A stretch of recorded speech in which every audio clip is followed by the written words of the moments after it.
We are here at the Cookout where we get to hang out with your favorite artists, and we have a very, very special guest today. You know her as RAYE. Studio audience, give it up. Whoa!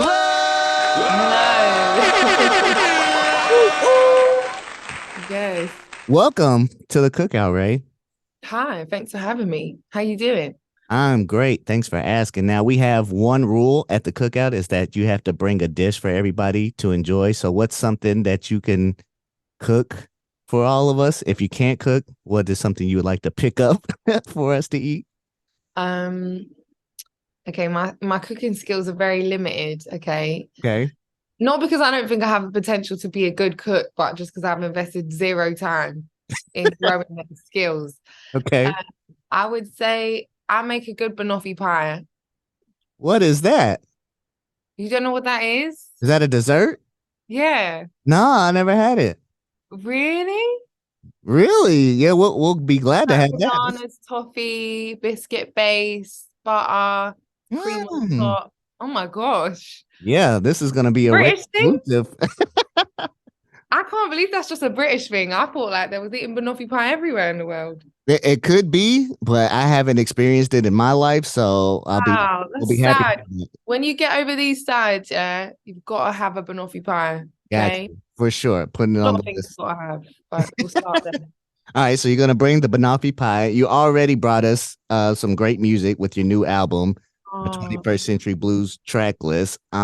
Just released not too long ago. It's been about a month now, but the build up to it has been like 7 years. You've been waiting 7 years to put this out. You've had a lot of these songs for a long time. How does it feel to finally be able to get to share your music the way you wanted to with, your fans and your listeners?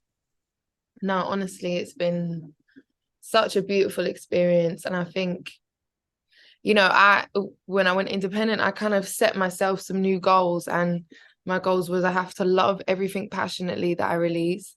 And I want to build a group of listeners who don't care what genre I release. They're just excited about the music I share. And I want to sell tickets to my shows. And all three of those things, tick, tick, tick. So I'm over the moon, honestly. I really am. Yeah. And it's been great. It's been great to see. Now the project is one of those projects. You said it's very important to listen to the songs in order. Now, not a lot of albums. Yeah, not a lot of albums do that these days. Like you can just hear random singles and then you know the album. But your album, you have to listen to in order. Why was that important to you, and why should people listen to it in order? I don't know. I kind of feel like the order of albums is quite important, Um, and it's like stories in an order. I think for me, best digested in that way. I think maybe if you was just to press play on a random song, you'd be like, this is intense, I think it's just like, yeah, the way I wanted people to listen to it if they have time to. It just, for me, makes the stories slightly chronological, and it kind of falls in. It's kind of just a journey, for me at least. Yeah, so I definitely wanted audiences to listen to it that way if they have time. Yeah, sure. I would suggest that you make time to listen to it in order, because it's one of those, and you kind of ease us into it with the introduction. You lay it all out there. You do a little narration of what we're in for, so we're not caught off guard. You tell us to lock our phones, get ready for it, and that's exactly what you deliver. You tell a lot of these, complex, intricate stories within a few minutes. And you said you didn't make these songs for the charts, but what does it feel like when a song does hit the charts? Like Escapism becomes #1 on the UK and it's climbing the charts in the US. Like you didn't set out to do that, but you still did that. No, it is absolutely mental. I think like in so many ways,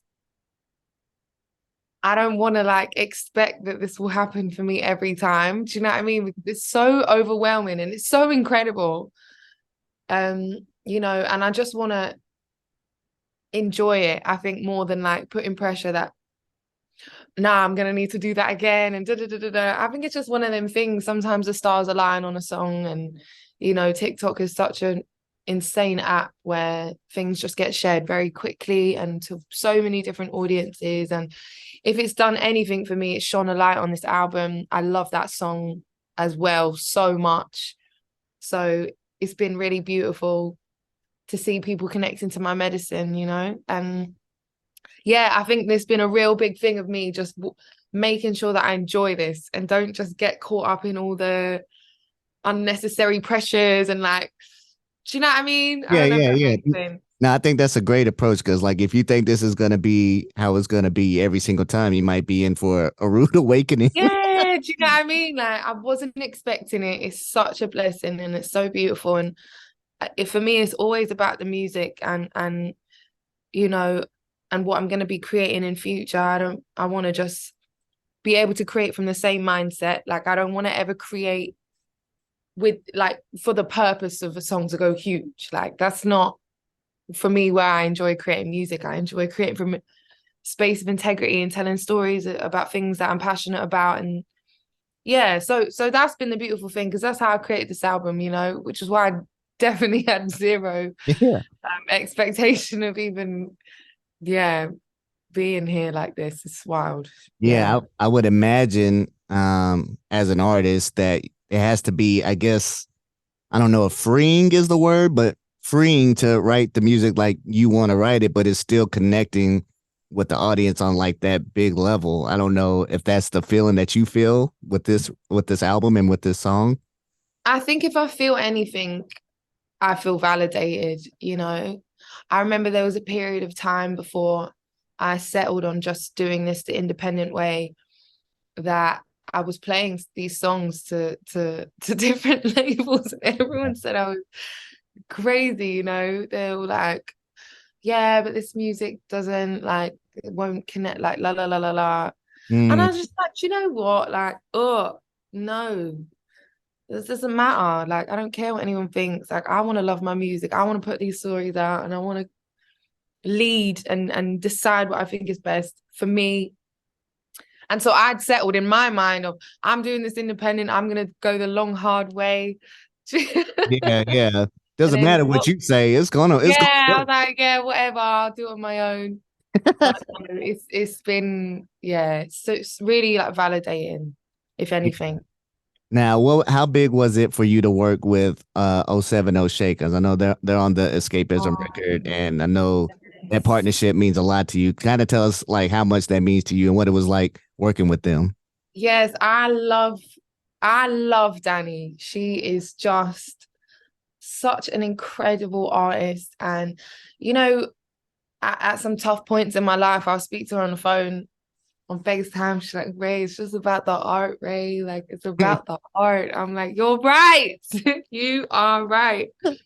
And she's such an art first artist. And I've always been so inspired by her music and her perspective on life. She's so brilliant. So when the time came for the album, you know, I think because I've been a feature artist for so long and I've spent so many years of my life like clawing after features and stuff, I just really didn't want that energy on this album. Like, I just want to work with people who I genuinely love. Mm-hmm. So, you know, there's two, Mahalia and Shake, and they're just two of my really good friends.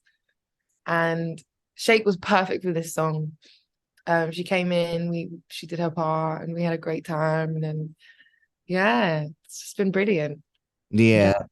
Now, speaking of features, I know you said didn't want that kind of energy, but if you were to add another feature, because I feel like the Escapism record could just be like a rapper's compilation. Like every rapper could jump on it and spit a verse because like the music's that good and like the song's that good, like they would want to be a part of it. But who would you see making a good feature as a rapper on that song?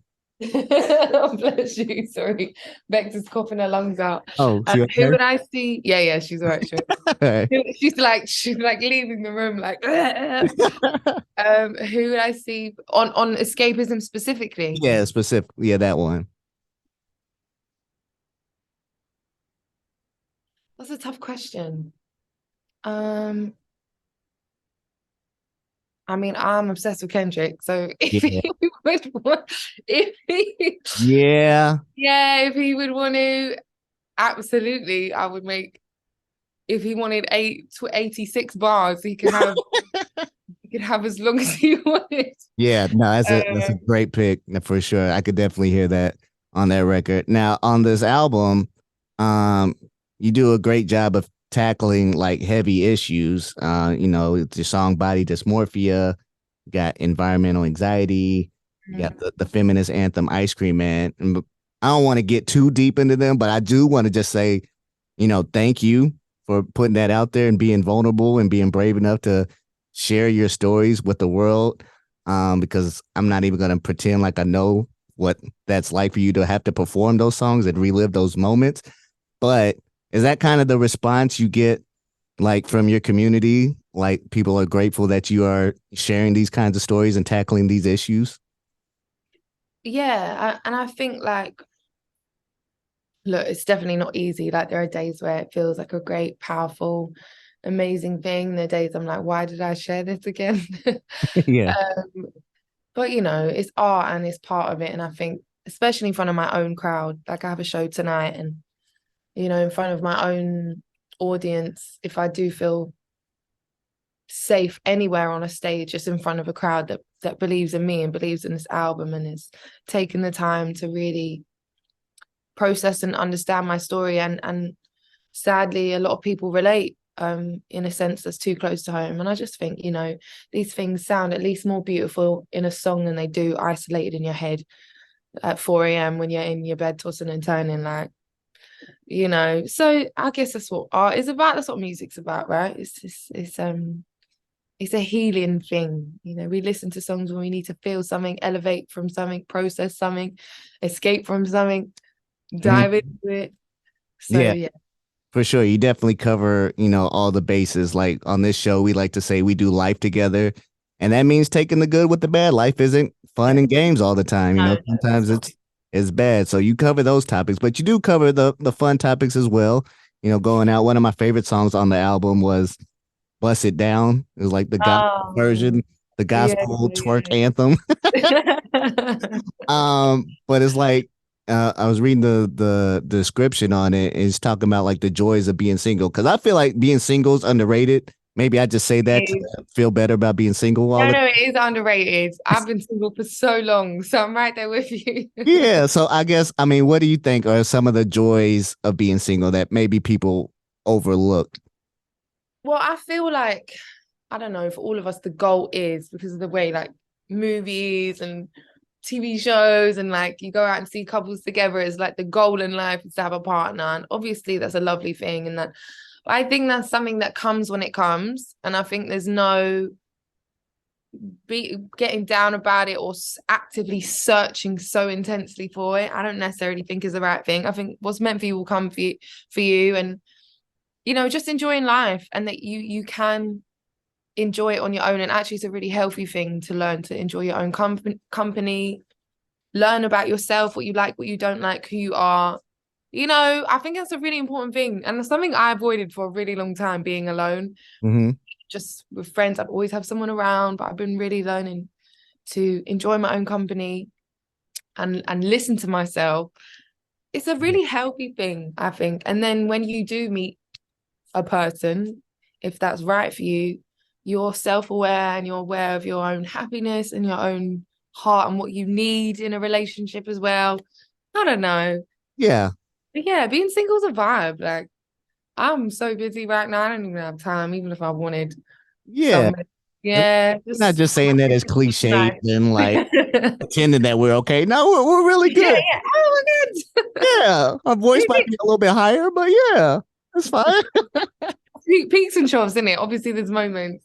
Yeah. There's moments where it's hard, but there's moments where it's great.